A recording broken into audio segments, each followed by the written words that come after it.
નમસ્કાર વિદ્યાર્થી મિત્રો, commerce with Pradeep Panchal by Awabai high school Valsad, ધોરણ 12 સામાન્ય પ્રવાહ, વિષય નામાના મૂળ તત્વો, ભાગ 2, પ્રકરણ 6, રોકડ પ્રવાહ પત્રક.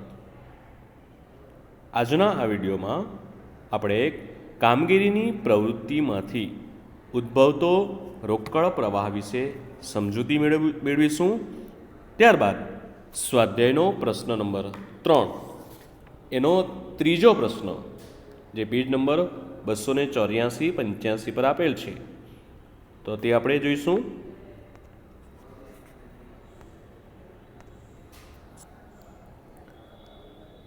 કામગીરીની પ્રવૃત્તિઓ અને કામગીરીની પ્રવૃત્તિઓમાંથી ઉદ્ભવતો રોકડ પ્રવાહ. કામગીરી પ્રવૃત્તિઓ.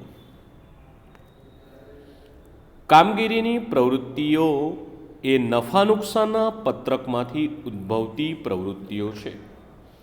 એક માર્ક્સમાં આવે કે કામગીરીની પ્રવૃત્તિઓ એક કયા પત્રકમાંથી ઉદ્ભવતી પ્રવૃત્તિ છે, તો નફા નુકસાનના પત્રકમાંથી ઉદ્ભવતી પ્રવૃત્તિ છે. નફા નુકસાનના પત્રકમાં નોંધવામાં આવેલા વ્યવહારોને આ પ્રવૃત્તિઓ માટે વર્ગીકૃત કરવામાં આવે છે. એની વ્યાખ્યા જોઈએ આપણે.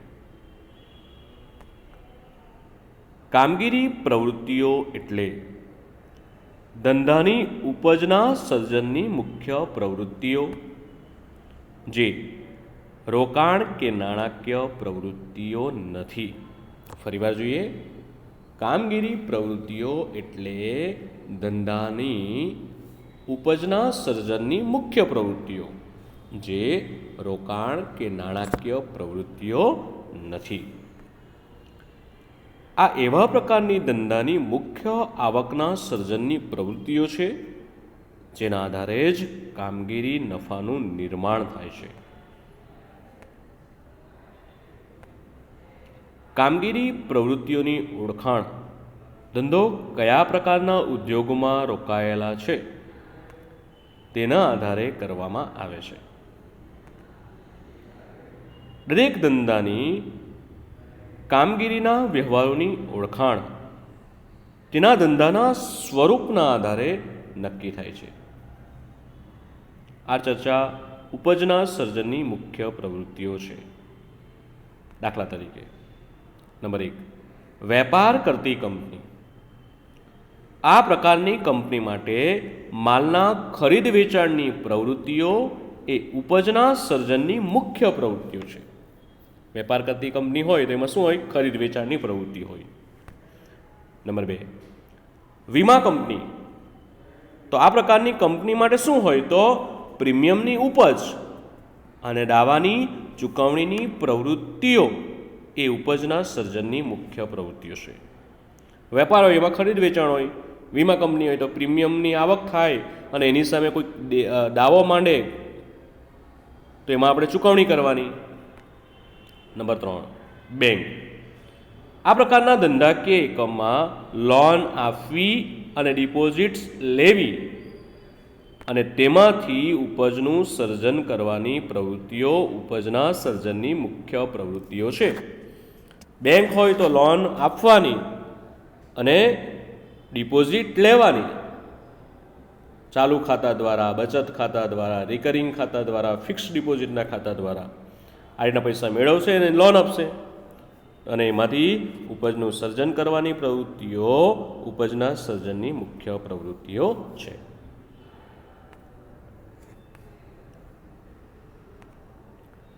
સામાન્ય રીતે કંપનીઓના સ્વરૂપને 2 ભાગમાં વિભાજિત કરીને આ ખ્યાલ અંગે સ્પષ્ટતા મેળવી શકાય છે. એમાં નંબર 1, બિન નાણાકીય કંપનીઓ અને નંબર 2, નાણાકીય કંપનીઓ. આ બંને પ્રકારની કંપનીની કામગીરીની પ્રવૃત્તિઓમાંથી ઉદ્ભવતા રોકડ પ્રવાહને નીચે પ્રમાણે વર્ણવી શકાય, જેની આપણે સમજૂતી મેળવીએ. કામગીરી પ્રવૃત્તિઓમાંથી ઉદ્ભવતો રોકડ પ્રવાહ.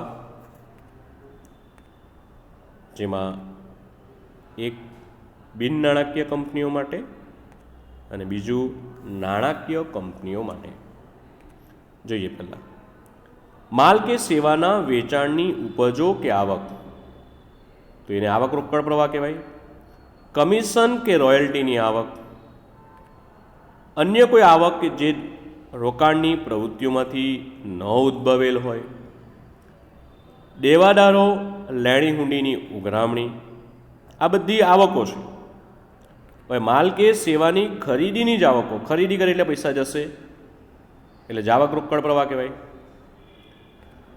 લેણદારો અને દેવી હુંડીની ચૂકવણી કરવી પડશે એટલે પણ પૈસા જશે. પગાર, મજૂરી અથવા કર્મચારીઓને ચૂકવેલ અન્ય રકમો, દાખલા તરીકે બોનસ, તો આ પણ આને કારણે પણ રોકડ જશે એટલે જ આવક રોકડ પ્રવાહ કહેવાય. વેચાણ વિતરણ ખર્ચા, ખર્ચ કર્યા આપણે. રોકાણ અથવા નાણાકીય પ્રવૃત્તિઓ સિવાયની આવકવેરા રિફંડની રકમ અથવા ચૂકવણી. રિફંડ તો એમાં પૈસા આવશે એટલે આવકમાં આવશે, અને ચૂકવણી એટલે જાવક કહેવાશે. ત્યારબાદ નાણાકીય કંપનીઓ માટે પહેલું જામીનગીરીઓની ખરીદી કરી એટલે પૈસા જશે. થાપણો, લોન પર ચૂકવેલ વ્યાજ, જામીનગીરીઓનું વેચાણ કરશું એટલે પૈસા આવશે. જામીનગીરીઓ પર મળેલ વ્યાજ એટલે પૈસા આવશે એટલે આવક કહેવાય. ધીરેલી લોન પર મળેલ વ્યાજ આવક કહેવાશે. પગાર અથવા કર્મચારીઓને ચૂકવેલ રકમો, દાખલા તરીકે બોનસ, તો એ જ આવકમાં આવશે. રોકાણ અથવા નાણાકીય પ્રવૃત્તિ સિવાયના આવકવેરામાં રિફંડની રકમ અથવા ચૂકવણી. રિફંડમાં પૈસા આવે અને ચૂકવણી કરશું એટલે પૈસા જશે.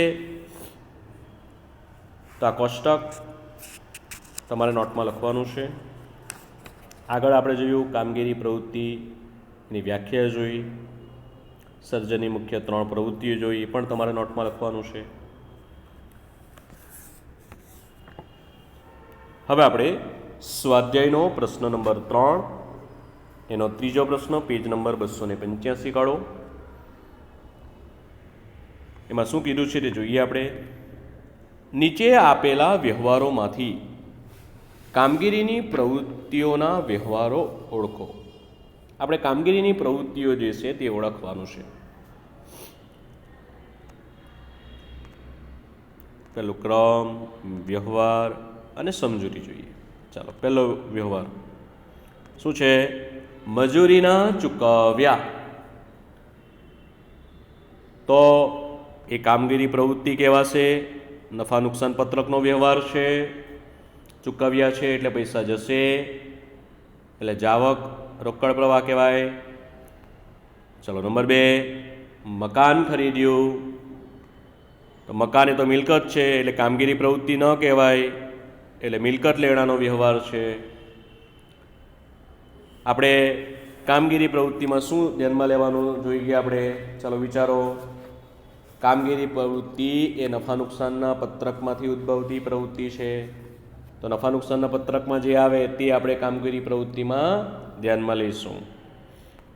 ચાલો, નંબર 3, ફર્નિચરનું વેચાણ. એ પણ કામગીરી પ્રવૃત્તિ ન કહેવાય કારણ કે મિલકત લેણાનો વ્યવહાર છે. નંબર 4, લેણદારોને ચૂકવ્યા. તો લેણદારોને ચૂકવ્યા એટલે કામગીરી પ્રવૃત્તિ કહેવાશે. કેમ? તો લેણદારો એટલે વેપારી પાસે આપણે શું કરીએ? ખરીદી કરીએ. એટલે લેણદારો એ ખરીદીમાંથી ઉદ્ભવે છે, અને ખરીદી શું છે? કામગીરીની પ્રવૃત્તિ છે. નંબર 5, ડિવિડન્ડ ચૂકવ્યું. તો ડિવિડન્ડ એ કામગીરીની પ્રવૃત્તિ નથી. કેમ? તો ડિવિડન્ડ એ શેર મૂડી પર ચૂકવાય છે, તેથી તે નાણાકીય પ્રવૃત્તિ કહેવામાં આવે, એટલે કામગીરી પ્રવૃત્તિ નથી. નંબર 6, ભાડું ચૂકવ્યું. તો ભાડું એ કામગીરી પ્રવૃત્તિ છે કારણ કે એ નફા નુકસાન પત્રકનો વ્યવહાર છે. નંબર 7, ઓફિસ ખર્ચા ચૂકવ્યા. તો એ કામગીરી પ્રવૃત્તિ છે અને નફા નુકસાન પત્રકનો વ્યવહાર કહેવાય છે. નંબર 8, વેચાણ વિતરણ ખર્ચા ચૂકવ્યા. ચાલો ખર્ચા ચૂકવ્યા છે, નફા નુકસાન પત્રકનો જ વ્યવહાર કહેવાય, એટલા માટે કામગીરી પ્રવૃત્તિ છે. નંબર 9, ખરીદ માલ ગાળા ભાડું, તો એ પણ નફા નુકસાન પત્રકમાં આવે એટલે કામગીરી પ્રવૃત્તિ કહેવાય અને નફા નુકસાન પત્રકનો વ્યવહાર છે. નંબર 10, વેચાણ માલ ગાળા ભાડું, એ પણ નફા નુકસાન પત્રકનો વ્યવહાર છે એટલે કામગીરી પ્રવૃત્તિ કહેવાશે. નંબર 11, રોયલ્ટી ચૂકવી, નફા નુકસાનના પત્રકનો વ્યવહાર છે એટલે એ કામગીરી પ્રવૃત્તિ છે. આવક વેરો ચૂકવ્યો, તો એ પણ કામગીરી પ્રવૃત્તિ છે કારણ કે નફા નુકસાન પત્રકનો વ્યવહાર છે. તો આ વિડીયોમાં આપણે જે જોઈ ગયા છે બધું જ તમારે નોટમાં લખવાનું છે. હોમવર્કમાં ઉદાહરણ 1 છે એ પણ કરવાનું છે. Thank you.